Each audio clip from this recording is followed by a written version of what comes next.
Hello friends. तो पिछले lectures में हमने कुछ इम्पोर्टेंट 5 मार्क्स क्वेश्चंस को डिस्कस किया था। उसमें से 4 क्वेश्चंस रह गए थे, तो आज हम उन चारों क्वेश्चंस को सॉल्व करेंगे यहाँ। ठीक है, तो पहला क्वेश्चन है हमारा solution of the equation x³ - 3x + 4 = 0 by bisection method से हमें इसे सॉल्व करना है।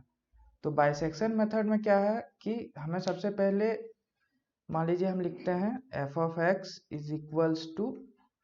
x³ - 3x + 4। अब सबसे पहले हम क्या करेंगे, इसमें अलग अलग वैल्यू पुट करेंगे। x की जगह 1 2 3 4 ऐसा या निगेटिव में वैल्यू पुट करेंगे। तब तक वैल्यू पुट करेंगे जब तक हमें जो नंबर लाइन में रहता है, नंबर लाइन में हमें पॉजिटिव और निगेटिव वैल्यू ना मिल जाए। चलिए इसे सॉल्व करके ही समझते हैं। सबसे पहले मान लीजिए हम f(-1) पुट करते हैं, तो इसका वैल्यू हो गया हमारा -1 + 3 + 4। ये तो हमारा पॉजिटिव वैल्यू आ गया। तो हमें अब अगला रूट निगेटिव चाहिए। f(-2) पुट करके देखते हैं। f(-2) जब हम पुट करेंगे तो ये आ जाएगा -8 + 6 + 4। ये भी हमारा पॉजिटिव आ गया। अब हमें निगेटिव रूट चाहिए, अभी भी पॉजिटिव आ रहा है। f(-3) पुट करके देखते हैं। f(-3) पुट करेंगे तो आएगा -27 + 9 + 4। ये देखिए, ये हमारा निगेटिव रूट आ गया। यानी अगर ये नंबर लाइन है, ये नंबर लाइन है हमारा, ये है हमारा -2, ये है हमारा -3। तो हमारा जो रूट होगा बेसिकली यहाँ वैल्यू -2 पे इसकी वैल्यू पॉजिटिव आ रही है इस फंक्शन की, और -3 में इस फंक्शन की वैल्यू निगेटिव आ रही है। तो बेसिकली हमारा रूट जो होगा इन दोनों डिजिट के बीच में होगा, -2 और -3 के बीच में होगा। तो अब हम क्या करेंगे, अब हम मीन लेंगे। तो हम पहले लिखेंगे रूट्स लाई बिटवीन -2 एंड -3। अब हम क्या करेंगे, मीन ऑफ -2 एंड -3। मान लीजिए मीन को हम लोगों ने m कहा, -2 -3, तो ये मीन होगा डिवाइडेड बाय 2। ये हमारा हो जाएगा -2.5। अब हम क्या करेंगे, 2.5 की वैल्यू को पुट करके देखेंगे इक्वेशन में। -2.5 = -2.5 पर होल क्यूब -3 × -2.5 + 4। तो ये कैसा वैल्यू देगा हमारा, तो माइनस माइनस प्लस हो जाएगा, ये हो जाएगा 15। ये हमारा निगेटिव वैल्यू देगा, ये हमारा निगेटिव वैल्यू दे देगा। -2.5 पे हमारा निगेटिव दे देगा। यानी अब हम क्या आ गए, हम रूट्स के और नज़दीक आ गए। ये निगेटिव वैल्यू यहाँ मान लीजिए, यहाँ भी हमें निगेटिव मिला, तो -2.5 में हमें निगेटिव मिला। अब हमें एवरेज किसका लेना है, -2 और -2.5 का एवरेज लेना है। मीन ऑफ -2 एंड -2.5, m2 लिख देते हैं इसे, -2 - 2.5 बाय 2। तो इसे सॉल्व करने पे हमें मिलेगा -2.25। अब हम क्या करेंगे, फिर से इस इक्वेशन को, फिर से इसकी वैल्यू को इक्वेशन में पुट कर देंगे। तो यह आ जाएगा -2.25 को पुट करने पे आएगा -2.25 पर होल क्यूब -3 -2.25 + 4। तो ये हमारा कैसा नंबर आएगा, ये हमारा आ जाएगा -2.25 का, ये भी हमारा निगेटिव आ जाएगा। यानी अब हम क्या आ गए, रूट्स के और भी नज़दीक आ गए। ये भी हम यहाँ आ गए -2.25, ये भी निगेटिव में है। अब हम क्या करेंगे, फिर से इसका एवरेज लेंगे। अब हम क्या करेंगे, फिर से -2 और -2.5 का फिर से एवरेज लेंगे।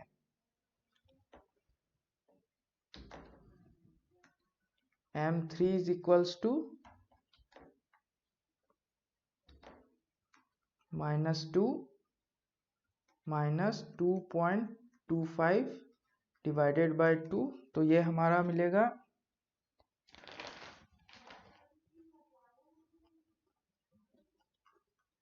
-2.125, ये हमारा वैल्यू मिलेगी। फिर से हम इसे इक्वेशन में पुट करेंगे, -2.125 इज इक्वल्स टू, ये हमारा आ जाएगा -9.56 प्लस 6.37 प्लस 4।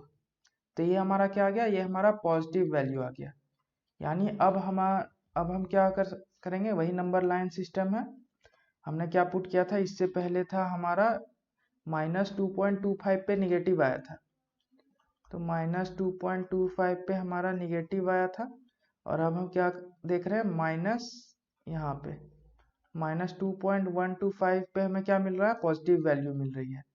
तो हम इतने स्टेप तक करके इसे छोड़ सकते हैं। सर ने भी यही कहा था कि 3-4 स्टेप तक करके छोड़ दे। यानी हमारा रूट क्या है, रूट लाइज समवेयर बिटवीन -2.125 से -2.25। तो लिख सकते हैं यहाँ, रूट्स लाइज बिटवीन -2.125 एंड -2.25। तो हमारा अगला क्वेश्चन है, deduce the Schrödinger equation by operator method. तो हम जानते हैं कि हमारा स्क्रोडिंजर इक्वेशन होता है H psi is equals to E psi, जहाँ पे एच क्या है, H is operator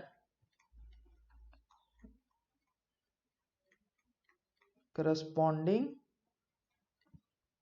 to total energy. तो अब हम जानते हैं कि टोटल एनर्जी जो हमारा होता है, टोटल एनर्जी होता है हमारा, वो होता है kinetic energy plus potential energy. Operator, हम जानते हैं कि operator corresponding to kinetic energy होता है हमारा p²/2m, और ऑपरेटर करस्पॉन्डिंग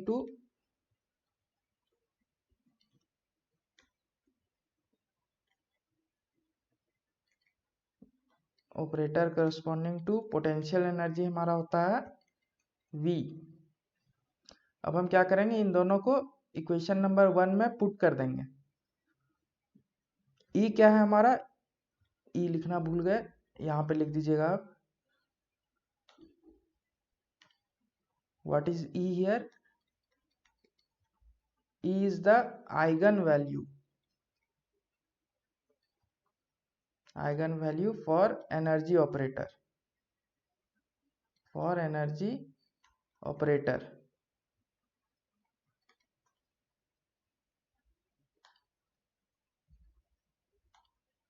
ओके। तो इन दोनों को हम इक्वेशन नंबर 1 में पुट कर देंगे, ये इक्वेशन नंबर 1 है। इन दोनों को हम इक्वेशन नंबर 1 में पुट करेंगे तो हमें मिलेगा p²/2m प्लस v, बाहर में Sai is equals to E Sai, ये है। अब हम जानते हैं, we know that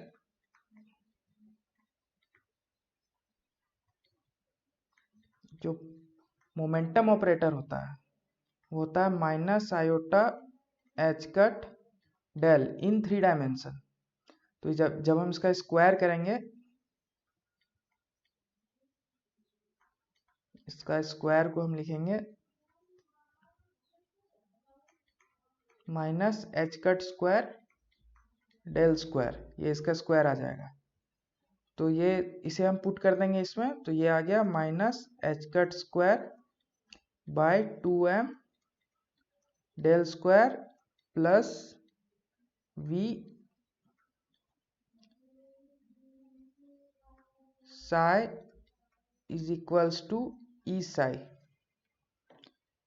तो अब हम साई को ऑपरेट करा देंगे दोनों में। एक्चुअली ये ऑपरेटर है, ये ऑपरेट कर जाएगा साई पे, तो हमारा इक्वेशन आ जाएगा minus H cut square upon 2m del square psi plus v psi is equals to E psi. इसी को हम थोड़ा और अरेंज करके लिख सकते हैं। इसे हम इधर ले आएंगे तो ये हो जाएगा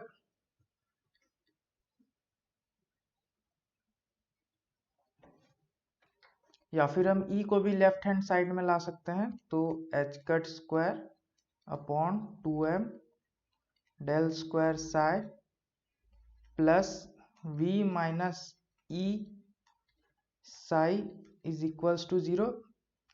तो जनरली इस फॉर्मेट में नहीं रहता है, माइनस बाहर रहता है, तो माइनस हम भी इसमें कॉमन ले लेंगे, तो हम हो जाएगा हमारा v minus e psi minus del square upon 2m del square psi is equals to 0। ये हमारा इक्वेशन बन जाएगा। अब हम इसे इस क्वांटिटी से पूरे को डिवाइड कर देंगे, तो हमारा बन जाएगा del square psi plus 2m upon h cut square e minus v psi is equals to 0। ठीक है, ये हो गया हमारा Schrodinger equation derive. This is the required relation.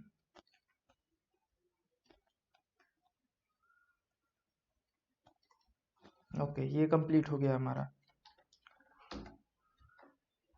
अब हमारा नेक्स्ट क्वेश्चन है, what do you mean by 0 point energy by नहीं हुआ यहाँ फॉर लीनियर हार्मोनिक ऑसिलेटर। ये क्या है, हमारा लीनियर हार्मोनिक ऑसिलेटर है।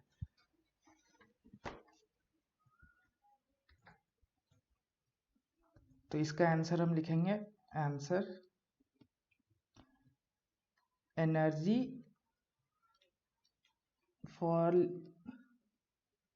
Linear harmonic oscillator is given by En is equals to n plus half h cut omega. Linear harmonic oscillator का जो एनर्जी होता है वो इस एक्सप्रेशन से निकलता है, n plus half h cut omega. अब हम क्या करेंगे, 0 पॉइंट एनर्जी निकालेंगे। तो फॉर 0 पॉइंट एनर्जी,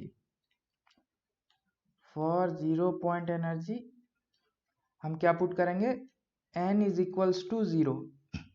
तो अब हमें क्या मिलेगा, E not is equals to n 0 हो जाएगा, तो हमारा हो जाएगा हाफ h कट ओमेगा। ये क्या हो गया हमारा, this is the 0 point energy, 0 point energy for linear harmonic oscillator. Linear harmonic oscillator का ये क्या हो गया, 0 पॉइंट एनर्जी निकल गया। ये इसमें एक और स्टेटमेंट मेंशन किया जा सकता है। एक्चुअली होता क्या है कि क्लासिकल मैकेनिक्स के थ्रू भी लीनियर हार्मोनिक ऑसिलेटर का एनर्जी हम लोग निकालते हैं। बट क्लासिकल मैकेनिक्स में जब हम 0 पॉइंट एनर्जी को जब हम देखते हैं, जब n इज इक्वल्स टू 0 होता है, तो लीनियर हार्मोनिक ऑसिलेटर का जो एनर्जी होता है वो 0 आता है, यानी E not is equals to 0 classical mechanics में।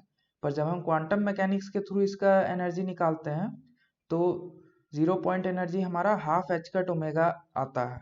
तो ये एक लाइन हम मेंशन कर सकते हैं कि this is in contradiction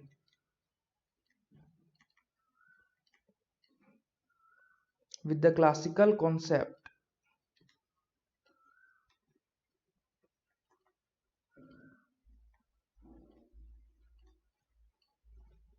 this is in contradiction with the classical concept. Classically the lowest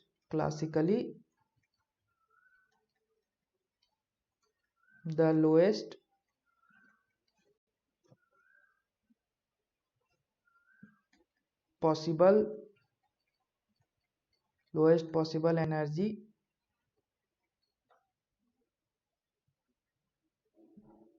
available for linear harmonic oscillator is zero. ये जीरो होता है क्लासिकल मैकेनिक्स में, but according to quantum mechanics the lowest possible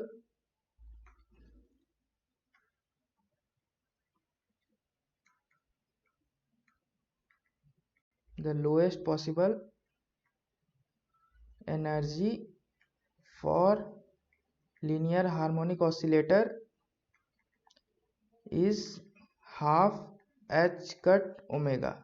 ये लिख सकते हैं, ये इसका प्रॉपर आंसर हो जाएगा.